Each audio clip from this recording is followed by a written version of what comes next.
एक खूबसूरत सुबह का वक्त था। बागीचे में फूल खिले हुए थे और हल्की हल्की हवा चल रही थी। अफनान और उसकी छोटी बहन हुरीन खेल रहे थे। अचानक हुरीन की नजर दरख्त पर लगे हुए रसीले फलों पर पड़ी। वो खुश होकर बोली, अफनान देखो, ये फल कितना मीठा लग रहा है। अफनान ने भी दरख्त की तरफ देखा।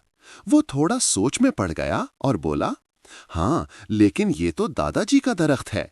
क्या हम बगैर पूछे खा सकते हैं? इसी दौरान दादाजी बागीचे में आ गए। उनके चेहरे पर मुस्कुराहट थी।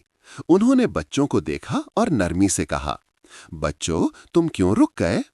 अफनान ने हिम्मत करते हुए कहा, दादाजी, हम ये फल खाना चाहते थे, लेकिन हमने सोचा पहले आपसे इजाजत ले लें। दादाजी ये सुनकर बहुत खुश हुए। उन्होंने दरख्त से फल तोड़ा और बच्चों को देते हुए कहा, माशाअल्लाह बेटा, तुमने बहुत अच्छा किया। याद रखो, इस्लाम में सच बोलना और इजाजत लेना बहुत बड़ी नेकी है। ये सुनकर हुरैन ने मासूमियत से पूछा, तो अगर हम झूठ बोलते तो अल्लाह नाराज होते?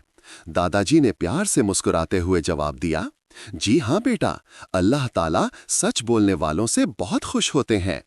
अफनान और हुरैन ये सुनकर खुशी से फल खाने लगे। उनके दिल हल्के और खुश थे, क्योंकि उन्होंने सच्चाई और इजाजत के जरिए अल्लाह को राजी कर लिया था।